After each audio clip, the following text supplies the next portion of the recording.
Hey guys, and welcome to Beard Manners. Today I'm going to be doing a video and talking to you about one of the biggest killers of beards out there, normally before they even get started. We're going to be talking to you about beard itch.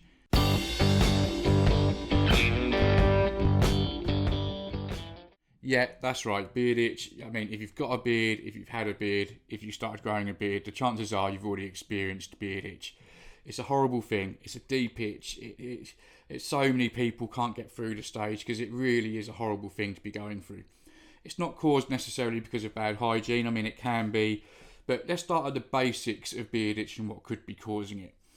The first thing you need to remember is that our skin produces an oil called sebum, which is there to help nourish, give our skin nutrition, and to keep it hydrated and protected to a degree. So the minute you start growing a beard, beards are naturally dry, and what can happen is a lot of that oil can go into the beard itself, which is obviously going to help the beard, but in a way it's taking away from your skin. And not everyone will experience this, because some people have more naturally oily skin than others. But again, this is to help the people that have the itch.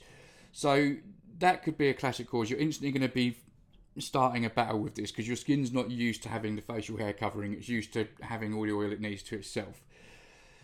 There's lots of things you can do to add to the pressures of this. A classic that I see with bearded guys, I used to do this as well. I was a nightmare for this. It's overwashing and not using the correct wash. These things are vital to your beard. Firstly, you want to be ideally using something that's sulfate free.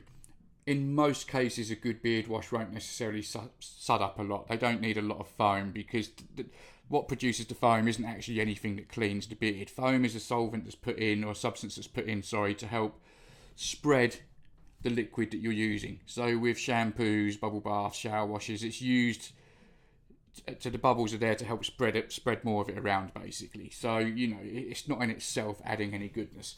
But you want to stay sulfate free because sulfates, they're used a lot in head hair, shampoos, things like that. But beard hair isn't as tough as the hair on your head. So you need a more delicate shampoo. And the reason for this is because you don't want to be stripping, you don't want to be washing it so deeply or cleansing it so deeply that what you're doing is washing away all of the natural goodness. Those of us that have partners, female partners, sisters, wives, daughters, if you ask them, you'll probably establish they don't wash their hair very often. Certainly not as often as you'd think. Us bearded guys tend to get in the shower. Every single shower or bath, we're washing our beards, at least before we're educated on this. And what you're doing is you're overwashing and you're using stuff that's too strong for beard care, for your beard, and you're just stripping all the goodness out. So what you can do with this is you can create dry skin. There are lots of other things that can cause this as well. You need to remember that when it comes to skin irritation, it's an absolute minefield. And I'm not a doctor, I'm not pretending to be a doctor, but what I'm offering is basics that can try and help.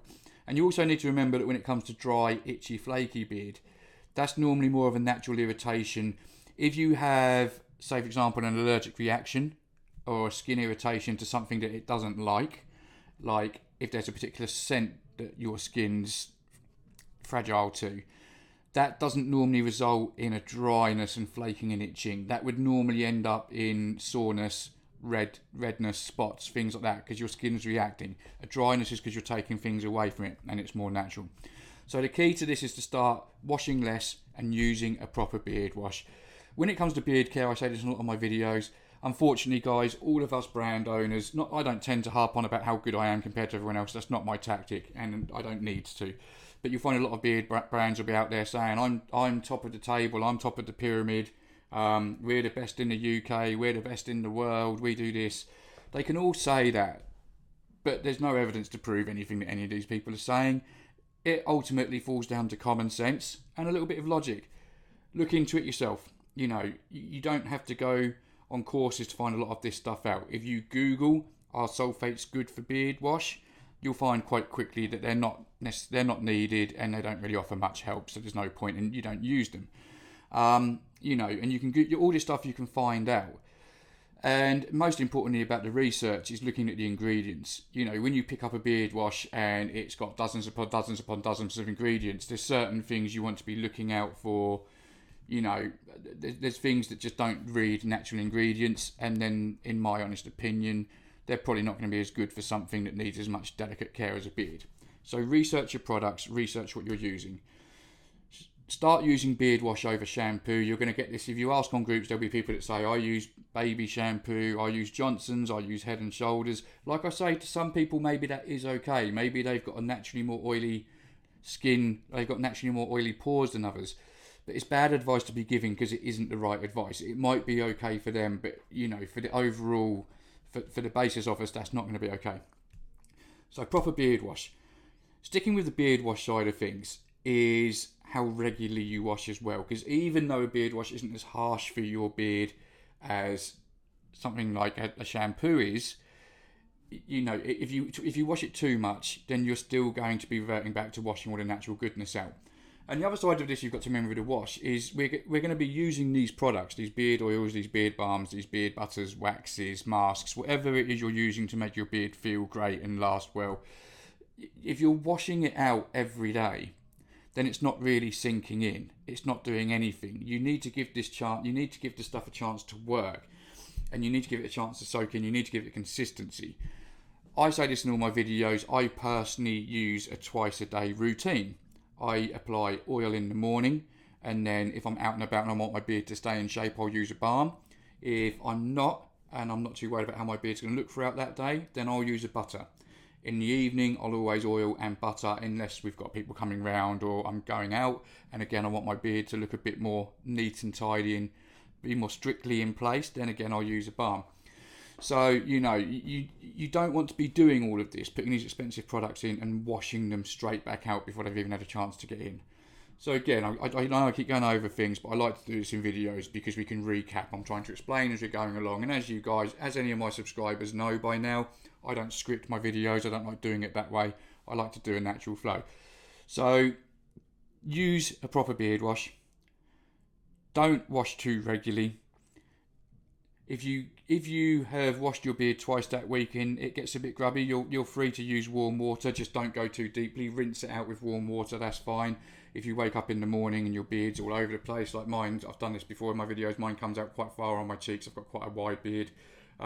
That's generally how I look when I wake up. I'll use a little bit of warm water just to flatten it down a little bit. I won't go crazy with it. I just put a little bit in. Once you've got this routine in place, you're going to find that you're going to start creating less dryness and getting less irritation. But from here, what you also want to be doing is applying beard oil, particularly trying to get it to your skin. Something I say a lot in videos. There's lots of people who agree or disagree. This is my opinions and how I do things. I always personally use oil for more of a skin product.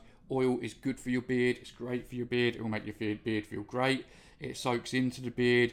It doesn't soak into the beard, in my honest opinion, as well as butter does. So most of you that use oil will know that when you put it in your hands, rub it all together, put it all in your beard. For the rest of the day, every time you touch your beard, your hands are covered in oil. Everything you touch is covered in oil because you're just transferring that oil everywhere else. And guess what, guys? That's because it's not really soaking in quite as well as you'd like it to. You shouldn't have that with a good butter. A good butter will soak in far quicker and deeper. So you want to be using the oil to get to your skin, ideally twice a day. You can do that. You can still put it in the palm of your hand, get your fingertips in there, get it in the end of your fingers and massage it in.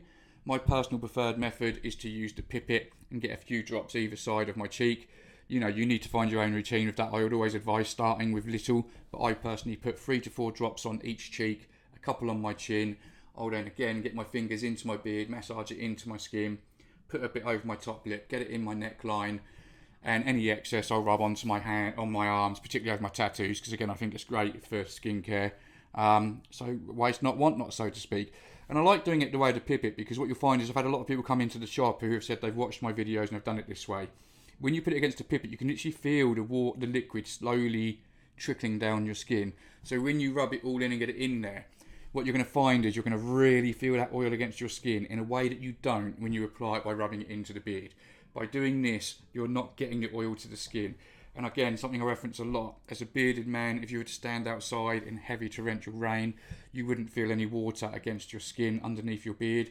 If water can't get through, oil is not going to get through. So like I say, there's nothing wrong with putting oil in the beard. I prefer butter in the beard than oil, but oil for me is mainly for the skin. It's a thinner product, so it's easier to get there. Whatever excess you've got, once you do this, a little bit is fine, but then I would finish off with a balm or a butter.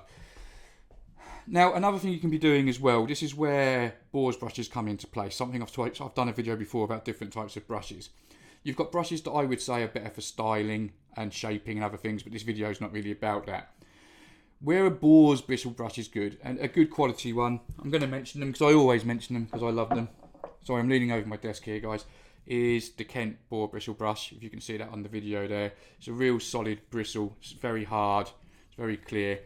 And it's really good. What it's good for is once you've applied that oil, what you can use this for is to give it a deep brush. You can even give it a bit of a sideways brush because this is really good for exfoliating.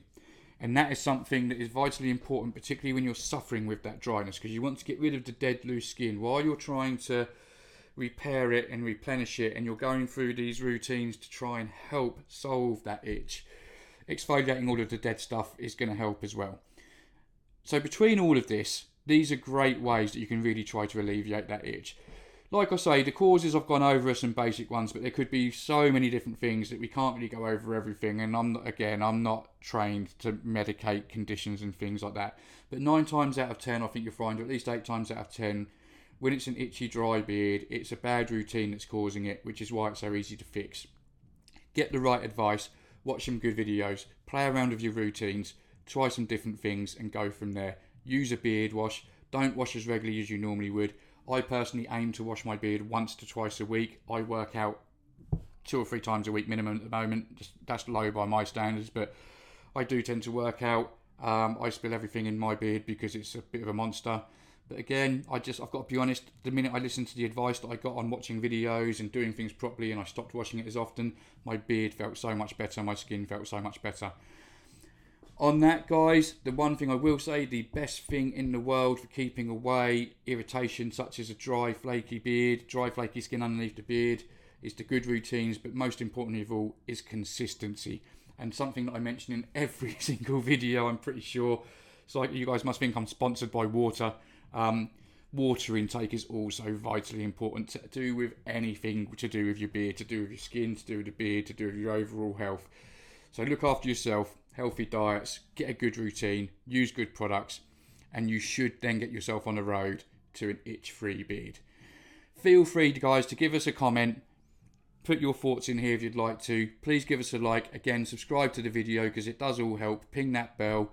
I hope this has helped, and I hope to hear from some of you soon. And as always, if there's anything you want to hear from me, put it in the messages, give me a shout out, and I'll see what I can do.